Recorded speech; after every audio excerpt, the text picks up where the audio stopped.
रूप हे विठ्ठल विठ्ठल. जन्माला आलेल्या प्रत्येक जीवाला वाटतं आपला उत्कर्ष व्हावा. सांगा, बसलेल्या लोकांना आहे तिथे थांबावं वाटतं का? आहे तिथे पुढेच जावं वाटतं. अहो, साधी मोटरसायकल घेतली तरी माणसाला वाटतं आता 4 चाकी घ्यावी, ती घेतली तर भारी घ्यावी, ती घेतली तर आनंद देणारी असावी. आनंद देणारी म्हणजे ती चांगल्या कामाला यावी. चांगल्या कामाला म्हणजे मोठी गाडी घेतली तर निदान ती राजकीय पदाकरता वापरावी. लोकांनी ती गाडी पाहिली, अहो गाडी घेतल्यावर, मोठी गाडी घेतल्यावरही नंबर चांगला भेटला नाही तरी लोक दुःखी होतात. आता काय सांगा, म्हणजे त्या गाडीत भेटल्यापेक्षा या गाडीला पाहणाऱ्यांना जे सुख होतं, लोक पाहून सुख घेतात. काय सुंदर गाडी आहे बा, काय खर्च केले का पाहणाऱ्याने? बसणाऱ्याला नाही तितकं. तो हैराण झाला, पेट्रोल पंपावर गेला, तो मोदीचा फोटो पाहिला की मी प्रार्थना करतो देवाला, देवा हे खरं थोडं कमी झालं तर बरं होईल रे. काय वाढलं होते आधी आमची ती इकोस्पोर्ट गाडी होती, साधी 2000ची नोट दिली तरी टाकी पॅक व्हायची मला. आता ते होत नाही, त्याच्यामुळे माणसाला बसताना सुद्धा सुख वाटत नाही त्याची, है की नाही? आहे तिथून पुढे जावं वाटतं, सोडा विषय. आहात तिथून पुढे जावं. अर्थात उत्कर्षाची चिंता प्रत्येकालाच आहे. उत्कर्षाची चिंता निर्माण झाल्याचं एक वाक्य घुले बाबा नेहमीच सांगायचे, अरे गळे हो, उत्कर्ष व्हावा प्रत्येकालाच वाटतं, पण उत्कर्ष होणाऱ्यांना उत्कर्षाची निर्माण झालेली चिंता ही प्राप्त परिस्थितीत अंतःकरणात उत्पन्न झालेल्या असमाधानाला जन्म देणारी. जोपर्यंत तुम्ही असमाधानी नाही तोपर्यंत तुम्हाला उत्कर्ष व्हावा असं वाटतच नाही. आणि ज्याला वाटतं उत्कर्ष व्हावा, समजावतो असमाधानी. कारण असमाधानातून निर्माण झालेल्या चिंतेचं नाव उत्कर्षाची चिंता आहे. आणि कोण समाधानी हो? दाखवा एखादा की तो सांगेल सरच माझं पूर्ण झालंय हो, समाधान मला शिवलंय, मला ते प्राप्त झालेलं आहे. तो एखादाच असतो तुकोबारायांसारखा, तो एखादाच असतो निळोबारायांसारखा. निळोबाराय तुकोबारायांची भाषा बघा, बैसले शेजारी गोविंदाचे, ही पूर्णतेची व्याख्या आहे. सुखाचे शेजारी, ही पूर्णतेची व्याख्या आहे. आपण मात्र ठाम पूर्णतेची व्याख्या बोलूच शकत नाही महाराज, सांगूच शकत नाही. अहो कोण पूर्ण आहे? असमाधानातून निर्माण झालेली चिंता माणसाला कुठं नेईल? जुने लोक एक दृष्टांत द्यायचे, ते म्हणायचे असमाधान इतकं रडवतं माणसाला की प्राप्त वर्तमानातलं सुख सुद्धा भोगू देत नाही. ते म्हटले, एका हमालाला एका राजाने चांदीचं नाणं दिलं. सस्ताईचा काळ होता, जुना काळ. त्या काळामध्ये राजाने त्या हमालाला चांदीचं नाणं दिलं आणि नाणं दिल्यानंतर सांगितलं, बाबा रे या नाण्याचा सांभाळ कर. काही काळामध्ये नाण्याला विशेष किंमत होती, आज ती नाहीये. आता त्या हमालानं ते घरी आणलं, त्याला पाहिलं, त्यानं आपलं झोपडं, इथं राहण्याची आपली व्यवस्था नाही, काय इतकं मौल्यवान नाणं या झोपडीत ठेवावं. त्या राजाच्या महालाच्या शेजारी एक पडका वाडा होता. हा त्या पडक्या वाड्यात गेला आणि त्या पडक्या वाड्यात जाऊन यानं खड्डा खोदला आणि ते नाणं त्यात पुरलं. तुम्ही ऐकताय ना? तुम्ही बोर झाले का? नाही. घरी जाऊ का? ऐकताय ना तुम्ही? अगदी वेळ आहे, तुमचा काही वेळ मला घ्यायचा नाही. ते नाणं त्या पडक्या वाड्यात खड्डा खोदलं आणि त्यात पुरलं बघा. दगड घेतला, नजर राहावी, लक्ष राहावं म्हणून. घरी आला तर काही दिवसांनी त्याचं लग्न जुळलं. मी तुम्हाला हा 50 वर्षापूर्वीचा काळ सांगतोय. त्यावेळेला लग्न सहज जोडायचे, म्हणजे आताचे इतके प्रयत्न त्यावेळेला करावे लागत नव्हते. आता आम्ही कोणाची घरी गेलो की लोक आमच्या पुढे येतात, महाराज 3 मुली आहे आणि एकच मुलगा आहे. त्या बाईनं एवढं वाक्य सांगितलं समजा की पुढचं लक्षात येतं, तिघी पोरीचं झालंय आणि एकाचं राहिलाय. तुम्ही गावोगाव फिरता महाराज, गावोगाव फिरता, मग काय त्याच्याकरता फिरतो काकू? म्हणजे लोकांना असं वाटतं बा हे झालं पाहिजे. 1990 मध्ये लोकांना वाटायचं माझ्या पोराचं लग्न झालं पाहिजे, मग सहज व्हायचं. अहो 1990 मध्ये ज्या ज्या बापांनी आपल्या पोरीचे लग्न केले त्या प्रत्येकानं रेडिओ दिला आनंद. 2000 मध्ये परिस्थिती बदलली, रेडिओवरून ते टीव्हीवर आलं, टीव्हीवरून 2005 पर्यंत ते मोटरसायकलवर आलं, फार 2010 पर्यंत मंडपात मोटरसायकली लागलेल्या मी पाहिले स्वतः. असं इकडून नवरदेव आणि इकडून मॅन ऑफ दी मॅच ती मोटरसायकल असायची. गड जिंकला याने, याला भेट दिली, हिरो आणि होंडा सोबत. आता 2020 मध्ये परिस्थिती बदललेली आहे. 21 मध्ये काही देऊ नका, फक्त असेल तशी मुलगी द्या, तसं मेल्यापेक्षा. ते जुळतच नाही महाराज, योगच येत नाही.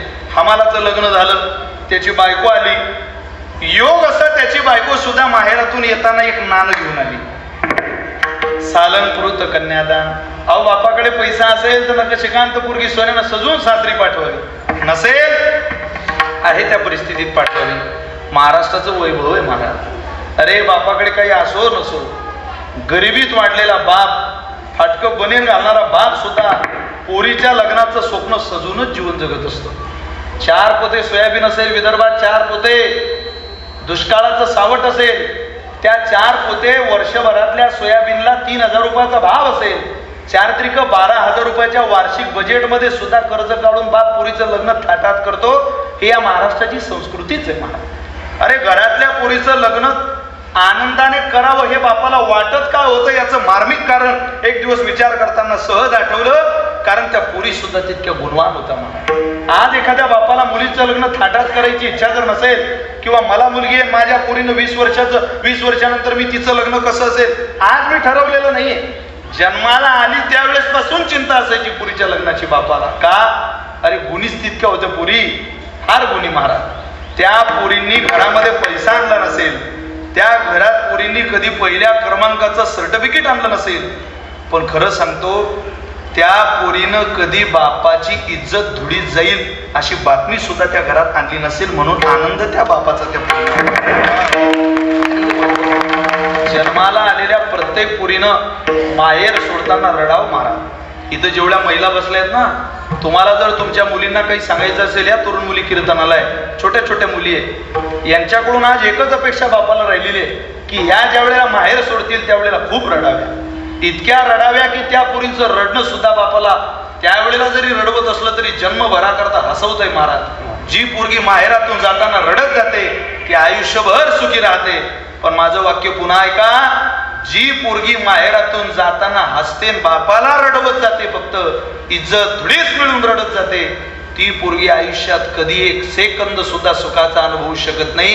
पिता स्वयंमेव नारायण, माता प्रत्यक्ष लक्ष्मी. आपण ज्या दिवशी पोरी हो तुम्ही तुमच्या पद्धतीने विवाह थाटता आणि घरातला नारायण प्रत्यक्ष महालक्ष्मी स्वरूप असलेली माझी माय तुम्ही रडवता, त्यावेळेला तुम्ही जन्माला आलेल्या, ज्यांच्या पोटी जन्माला आल्या त्या आई वडिलांचा शाप घेऊन जीवन जगताय, हे कायमस्वरूपी लक्षात ठेवलं पाहिजे. म्हणून जीवन जगताना तारुणपण भलं सुंदर आहे आणि ती सुंदर तारुणपण आई वडिलांना तितकं आनंद देणारं सुद्धा आहे. नियोजन करतात आई वडील, नसलं काही तरी पोरगी सुखानं पाठवावी. हा उद्याचा सण आहे. उद्या काय ना रक्षाबंधन, हो उद्याचा सण आहे. आता उगाउगात आलं म्हणून सांगतो, उद्याच्या सणाला आज ज्या जुन्या महिला आहेत त्यांना जी ओढ बाबाची असते त्या रक्षाबंधनाची असते. काय नातेत महाराज. अरे माझ्या ज्ञानोबारायांकडे संत म्हणून बघत नसाल, माझ्या निवृत्तीनाथांकडे संत म्हणून बघत नसाल, या महाराष्ट्राचा एक कुटुंब प्रमुख म्हणून बघा, तुमचं घर आनंदात चालेल माझ्या ज्ञानोबारांच्या विचाराने. जगी ऐसा बाप व्हावा ज्याचा वंश मुक्तीस न्यावा, नाम घेता हरले पाप ज्ञानदेव मायबाप. संताची नाही, एका बहिणीची ताकद काय असते बुवा. एका बहिणीच्या ताकदीचं वैभव जर पाहायचं झालं तर वारकरी संप्रदायाने दाखवलं. एका बहिणीच्या ताकदीच्या आधारावर अरे माझा बाप असणारा ज्ञानोबारा ताटी उघडतो, ही बहिणीची ताकद आहे. एका बहिणीच्या ताकदीच्या आधारावर त्र्यंबक राजाला असणारा निवृत्तीनाथ दादा सांगतो, ऐकावात वर्थ मुक्ताईच्या. तुम्हाला काही पुराण ऐकायचं असेल, तुम्हाला कोण्या पुराणाचा, शास्त्राचा, पंडिताचा, एखाद्या वेदाचा अर्थ शोधायचा असेल तर ऐकावात वर्थ मुक्ताईच्या मुखी. निवृत्तीनाथ म्हणतात, मुक्ते अगं माझी मुक्ताबाई, आई वडील गेले त्यावेळेला सुद्धा जितकं दुःख झालं नाही तितकं दुःख तुझ्या समाधीला होत आहे. कारण मायबाप जगाच्या बाहेर गेल्यानंतर आईची आणि प्रेमाची ती भूक निभावणारा या जगामध्ये दुसरी जात कोणाची असेल तर ती बहीण आहे महाराज. ती निवृत्तीनाथाची असली तरी बहीण आहे, ज्ञानोबाराची असली तरी बहीण आहे. नवल वाटतो करोडपती भाऊ सुद्धा बहिणीच्या दारात जात नाही. का? फक्त बहीण लंकेची पार्वती आहे म्हणून, ती घरची गरीब आहे म्हणून. जुने लोक म्हणायचे, भाऊ बिजेला आला माझा भाऊ राया, भाऊ बिजेला आला माझा भाऊ राया. राख्या घरी बनवायच्या, भाऊ रायाचं स्वागत करायच्या, उपवास करायच्या, गोडधोड बनवून आपल्याला आपण खाल्लंय, पण महाराज भावाची भेट होत नाही तोपर्यंत, जोपर्यंत त्याला ओवाळत नाही तोपर्यंत अजूनही जुन्या स्त्रिया उपवास करतात. काय बंधनामध्ये ताकद असते, काय नात्यामध्ये गोडवा असतो. म्हणायचं त्या स्त्रिया, अर्थ नसेल त्याला, पण प्रेम तर बघा. आला माझा भाऊ राया, ते गाताना ती बाई पाहिली आणि तिचा तो चेहरा पाहिला की समाधान वाटायचं महाराष्ट्राच्या संस्कृतीला. पण आज मात्र ते दिसत नाहीये. त्याला थोडासा विस्तार झाला. पण माहेरामध्ये जी मुलगी लहानाची मोठी होते आहे, त्या प्रत्येक मुलीने माहेर सोडताना रडावं ही भावना घेऊनच जीवन जगा. आणि ते रडायचं असेल, ते आयुष्यभर सुख देणारं रडणं आहे. ते रडण्याकरता इतकं स्वच्छ आणि प्रामाणिक जीवन जगावं लागतं महाराज, की घरातल्या आईवडिलांच्या डोळ्यामध्ये कधी पाणी येता कामा नये, आईवडिलांच्या विचाराला कधी तडा जाता कामा नये. थोडंसं महत्वाचं वाटलं म्हणून बाजूला आलो. असो, प्रत्येक बापाला मुलगी माहेरातून सासरी पाठवत असताना काही द्यावं वाटतं. हमालाची बायको जरी असली तरी चांदीचं नाणं घेऊन झोपडीत आली होती, हे मला सांगायचं होतं. ती चांदीचं नाणं घेऊन झोपडीत आली. ती झोपडी पाहिली, ती मालकाला म्हणते, का हो या घरात राहायचं आपण, पडक्या घरात, या झोपडीत. पण तो म्हणे, तू आपल्याला गरीब समजू नको. तुला काय वाटलं मी हमाल आहे आणि माझं शरीर थकलं म्हणजे तुला? अगं मला राजाने नाणं दिलंय माझी मेहनत, एक नाणं आहे माझ्याकडे. ते म्हणे, मग माझ्याकडे ये, बघू नाणं. ते नाणं पाहिलं, वा आनंद झाला. बायकोनं नाणं आणलंय. ते म्हणे, तुमचं नाणं दाखवा. अगं हा म्हणे, ते घरात नाही. ते कुठं आहे? त्या पडक्या वाड्यात. हा, त्या पडक्या वाड्याच्या दिशेने नाणं आणायला निघाला. दुपारी भर कडाक्याचं ऊन तापतंय. दुपारच्या वेळेला बायकोनं सांगितलं नाणं घेऊन या. निघाला नाणं आणायला. ज्यानं नाणं दिलं होतं त्या राजाने याला पाहिलं. हा इतक्या उन्हात तिकडे कशाला चालला? आवाज दिला त्याला, भल्या माणसा इकडे ये गड्या, इतकं ऊन तापतंय रे, तुझ्या डोक्यात टोपी नाही, अंगामध्ये कसा बसा सदरा घालून, पायात कशी बशी चप्पल घालून इतक्या उन्हात चालला, ज्या उन्हाकडे खिडकीतून माणूस पाहू शकत नाही, डोळे दिपून जातात, उन्हाचे किरण त्रास देतात, तरी तू तिकडे जातोय. तू कशाला तिकडे चालला? आवाज दिला त्याला, बोलवून घेतलं, इकडे कुठे निघाला रे? म्हटलं, तुम्हाला खरं सांगू का, तुमच्याशी काय कुठं बोलू, तुम्ही मला एक नाणं दिलंय. म्हटले, हो मी ते नाणं आणायला चाललो, कारण ते बायकोला दाखवायचं आहे. भल्या माणसा, ते नाणं आणायला काय तुला हेच वेळ सापडली रे? अरे इकडे, मी तुला दुसरे सोन्याचे नाणे देतो. 100 नाणे सोन्याचे आणले आणि याच्या पदरात घातले. असमाधानातून निर्माण झालेली उत्कर्षाची चिंता किती विचित्र असते लक्षात घ्या.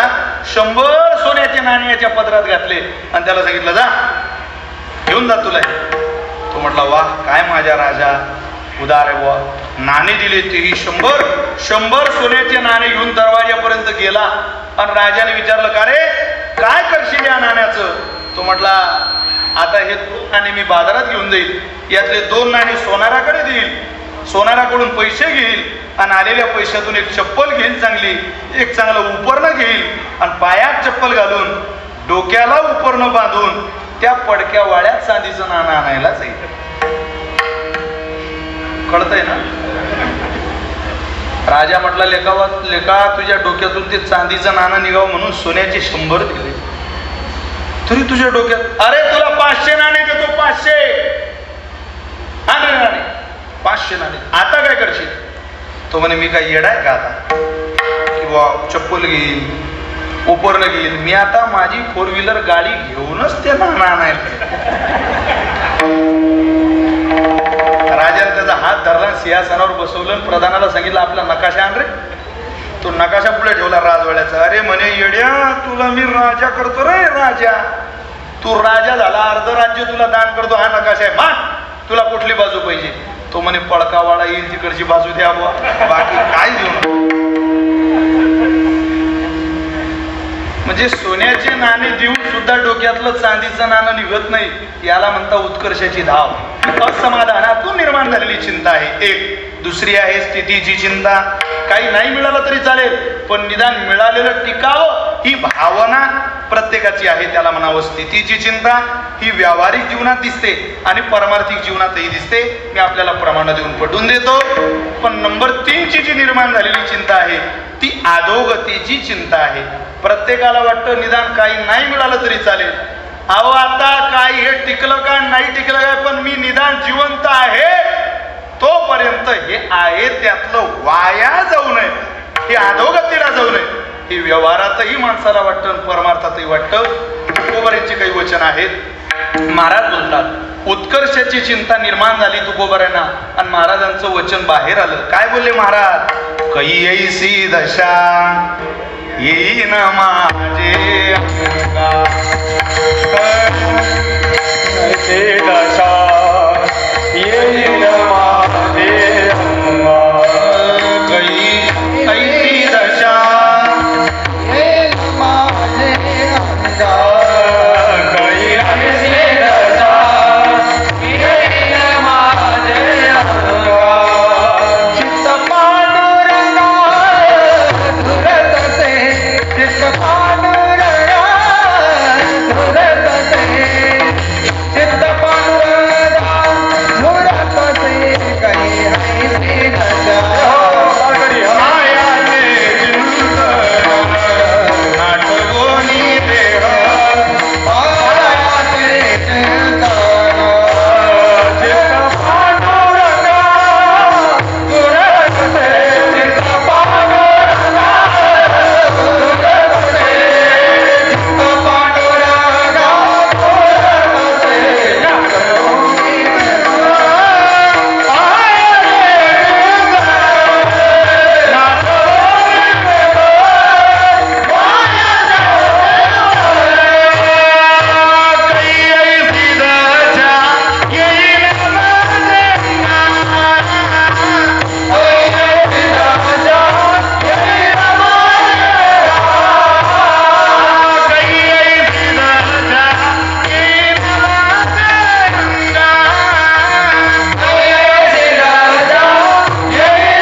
ही अवस्था प्राप्त व्हावी. कीर्तनाला उभ्या असलेल्या सगळ्या तरुण मित्रमंडळींना माझी विनंती आहे, आपल्याला एखादा आंधळा बांगळा वासुदेव नाट बहिरा जोगी मुका काय पाठ होत नसेल, निळोबारांची नाथांची तुकोबारांची ज्या गवळणी पाठ होत नसतील, म्हणा तुकोबारांना म्हणा ज्ञानोबारांना कैसी दशा येईन माझ्या देवा. या माधवबाबांच्या पाठ आहे रे, आमच्या कधी पाठ होईल रे, म्हणा ना, काय लाज आहे. अरे साधी एखाद्यानं गाडी घेतली तरी आपल्याला वाटतं ना याच्यासारखी गाडी माझ्याकडे कधी येईल. मग ज्याच्याकरता आपण जन्माला आलो ते वाटू नये. जे पाठ करण्याकरता, जे शब्द वाचण्याकरता ज्या माझ्या संतांनी एका एका अक्षरात परमात्मा गुंफला, ते शब्द वाचण्याकरता जर तुमचा माझा जन्म झाला असेल तर चित्त झुरणीला लागू नये का? 70 वर्षाच्या माणसाच्या हरिपाठ पाठ नसेल तर त्या माणसाने स्वतःला प्रश्न विचारू नये, आपण काय शिकवलं आपल्या नातवांना? सहज विचारला पाहिजे. महाराज, जीवन हे वयानं मोठं होत नसतं, जीवन हे तुमच्या जगण्याने मोठं होत असतं. वयानं बरेच माणसं मोठे आहेत, पण वयानं मोठी असलेली माणसं मोठी आहे असं तुम्ही आम्ही जरी मानत असलो तरी आमचे संत कधी ते मानत नाही. वयाच्या प्रबोधे विचार ज्या नाही, वया परत्वे माणसाची जगण्याची अवस्था बदलली पाहिजे. अरे वय वाढलं की माणसानं जगणं बदलवलं पाहिजे. 20 वर्षाच्या वरती वय गेलं की पान टपरीवर उभं राहणं बंदच झालं पाहिजे. 70 वर्षाच्या माणसाच्या नाकातला शेंबूड तोंडात जाताना आपला शेजारी मित्र उभा असलेला जर त्या म्हाताऱ्या माणसाची टिंगल टवळकी चेष्टा करत असेल तर 21 वर्षाच्या पोराने त्याचा हात धरून थांबवलं पाहिजे. लेका, आपल्यालाही 70 गाठायची आहे रे, आपल्यालाही त्या वयाच्या दरवाज्यातून जायचंय. आज आपल्या बापाचा नाकातला शेंबूड तोंडात जातोय, उद्या आपलाही जाईल. अरे तरणे बाळ पोरं कोरोनात गेले, जे अति मस्तीत जीवन जगत होते ते सगळे भानावरती आले. कीर्तनकार मस्तीत असेल, भानावर आला कोरोना. 40 कीर्तन महिन्यातून आता 5 झाले तरी समाधान वाटतं. याच्या खोलात शिरा, तपशिलात शिरा कोरोना हा 2 वर्षाचा कालावधी भला मोठा झटका दिलेला आहे परमेश्वराने. अजून सुद्धा काही लोक भानावरती आले नाही. अजून सुद्धा बऱ्याच घरात स्मशानासारखं वातावरण आहे, ज्या घरात अजून हरिपाठ होत नाही. अरे अजून सुद्धा वारकऱ्याला हरिपाठ घ्यावा संध्याकाळी वाटत नाही. अजून अशी माणसं या जगात आहेत की जे माझ्या मारुतीरायाचं दर्शन न घेता दिवसाला सुरुवात करतात. काय बोलता बुवा? जी माणसं, राग येऊ देऊ नका तुम्हाला, कीर्तनात माना डोलवतात ती सुद्धा संध्याकाळी हरिपाठ घेतली. बाकीच्यांचं सोडाव. मी तर या मताचा आहे, जितकी लोक कीर्तनात येतात तितके जरी नीट वागले तरी महाराष्ट्र ताळ्यावर येतो. विठ्ठला विठ्ठला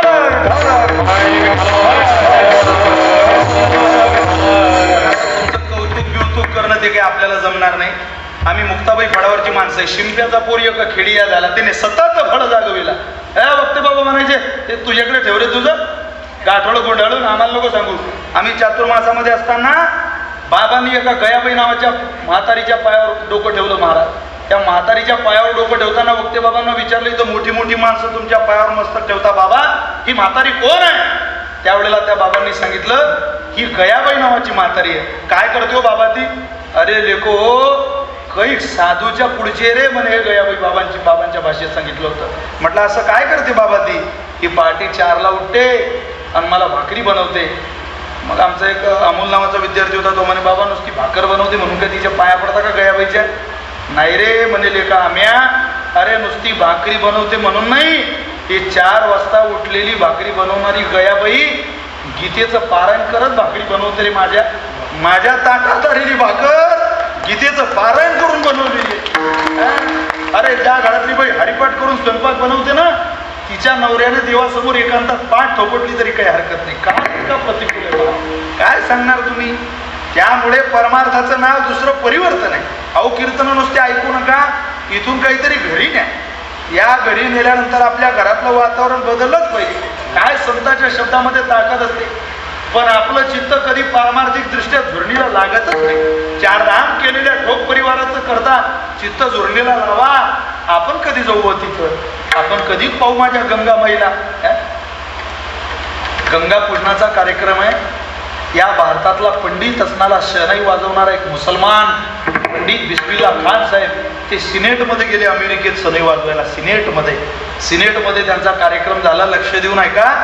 त्यांचा सिनेटमध्ये शहनाई वाजवण्याचा कार्यक्रम झाल्यानंतर तिथली राष्ट्राध्यक्ष ती सगळी मंडळी त्यांनी एक मीटिंग घेतली आणि त्या मीटिंगमध्ये ठराव संपत झाला, अगर यह बिस्मिल्ला खान अमेरिका में रहते हैं तो इनको इज्जत, शोहरत, गाड़ी, बंगला, पैसा जो कुछ चाहिए हम दे देंगे, कोई कमी नहीं की जाएगी.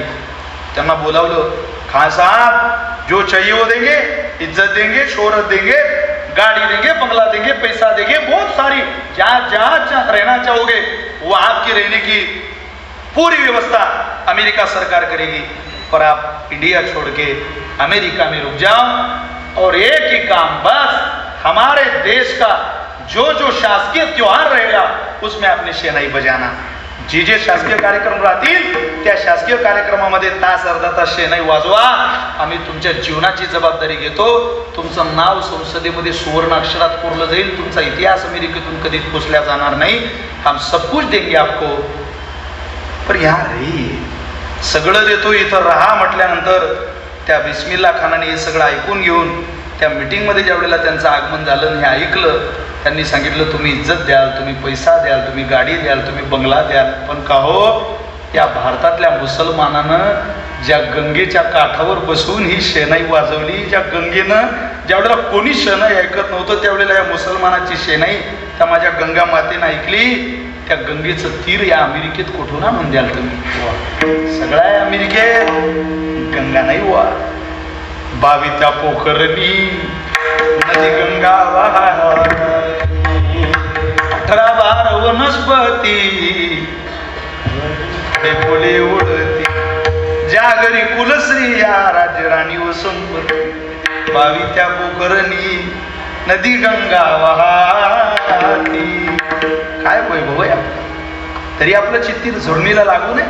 कीर्तनाला बसलेल्या मंडळींना माझी प्रार्थना आहे, इथून उठताना तुमचं चित्त झुरणीला लावा. हरिपाठ पाठ नसेल तर हरिपाठ पाठ करा. पंढरी पाहिली नसेल तर पाहून घ्या. त्र्यंबकची वारी बंद असेल वद्य तर सुरू करा. चित्त झुरणीला ज्या दिवशी लागेल त्या दिवशी जीवनात एक दिवस कळस होतो, निश्चयानं ध्येयानं माणसाचा वेडा झाला पाहिजे. वेडा निश्चयाचे बळ तुका म्हणे त्याची वेडा झाला पाहिजे. सकाळ झाली की ध्येय, रात्र झाली की ध्येय. स्वप्न ते नाही जे झोपेत पडतात, स्वप्न त्याला म्हणतात जे झोप लागूच देत नाही. विठ्ठल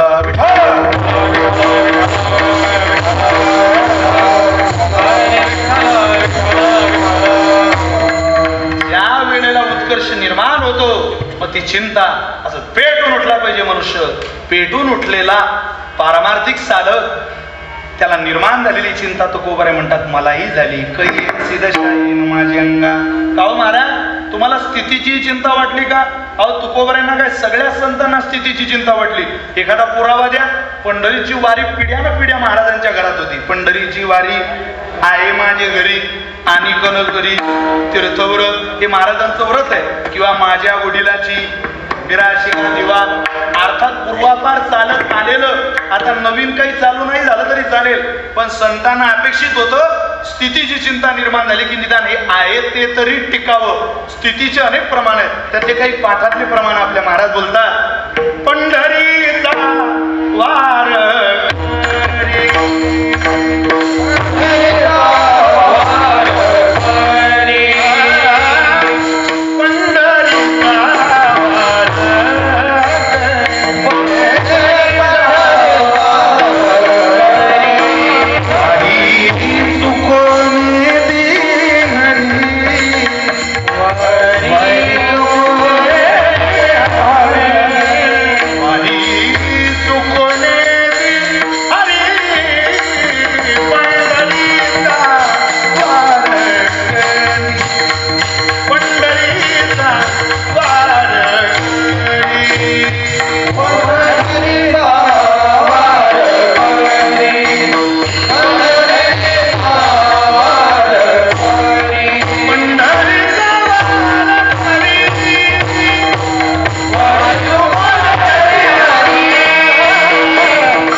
प्रमाण आहे. पंढरीचा वार करी वारी चुको निधी हरी, देवा वारी चुकू देऊ नको. अरे ती सुरू राहावी. स्थितीची चिंता सुद्धा परमात्म्याकडे बोलक करते. थोडं धावता पण पुढे जाऊ. नंबर 3 ची जी उत्पन्न झालेली चिंता आहे तिला म्हणतात अधोगतीची चिंता. नाही नवीन काही मिळालं, टिकेल ना टिकेल मला माहिती नाही, पण मी निदान हयात आहे. या देहात जोपर्यंत शेवटचा श्वास आहे तोपर्यंत हे लयाला जाऊ नये, हे वाया जाऊ नये.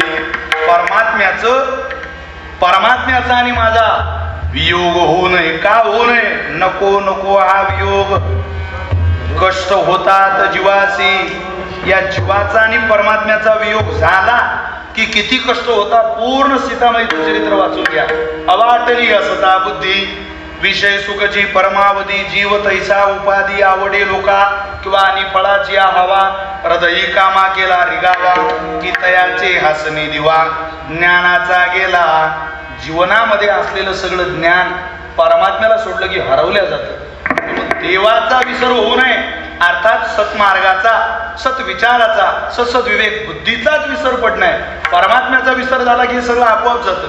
अहो एखाद्या दिवशी हरिपाठ घेऊ नका तुम्ही. एखाद्या दिवशी नियमित हरिपाठ घेणाऱ्याचं सांगतोय मी, कधी न घेणाऱ्याचं नाही. नियमित हरिपाठ घेणाऱ्याने एखादा दिवस घेऊ नका. एक दिवस खरं सांगतो तुम्हाला, त्याला खाल्लेलं अन्न सुद्धा विष्ठा वाटते. का? अरे असं वाटतं आज राहून गेला गाड्या, राहून गेला रे हरिपाठ. होतं कधी कधी असं. मग जेवण झाल्यावर का होईना हरिपाठ घेईल त्यावेळेला त्याला झोप लागते. संध्याकाळचा राहिलेला तब्येत बरी नव्हती, लक्षच नाही, एखादी गोळी घेतली, झोप लागली तरी राहिलेला हरिपाठ माणूस सकाळी घेतो. उत्तर भारतामध्ये मी असा साधू पाहिला, तो डॉक्टरने दिली गोळी सुद्धा देवाला नैवेद्य म्हणून दाखवतो. महा आधी नैवेद्य देवाला गोळी मेडिसिन, आणि नंतर ती घ्यायचा. काय श्रद्धा असेल महाराज लोकांची. वाया जाऊ नये या स्थितीच्या चिंतेनं, या अधोगतीच्या चिंतेनं ज्यावेळेला निर्माण झालेली भीती माणसाला रडवते, त्रास देते, खेद निर्माण करते, त्यावेळेला साह्य परमात्मा होतो. तारू भला पांडुरंग, तो पांडुरंग तारू होतो. आणि तारू झालेला परमात्मा एखादी संतरूपी गंगा जीवनामध्ये प्रवेशित करतो. निळोबारे म्हटले तसंच हे जीवन उद्विग्न झालं होतं. नाना तऱ्हेची साधना केली, तपश्चर्या केली, पण कोणी मला भेट देईना हो. पण परीक्षिती राजासारख्या साधूची चेष्टा करणाऱ्या नकळत झालेल्या अपराधाला जर शुकाचार्य येऊन ज्ञानरूपी गंगेची भेट करून देत असतील तर माझ्यासारख्याच्या जीवनामध्ये काय येणार नाही. माझ्यासारख्याच्या जीवनामध्ये सुद्धा तो उदय झाला. आणि तो उदय झाल्यानंतर संतरूपी ज्ञान प्रवाहित झालेली गंगा माझ्याकडे आली. त्यावेळेला जीवनाची अवस्था काय झाली. निळोबारे बोलतात अभंगाचं पहिलं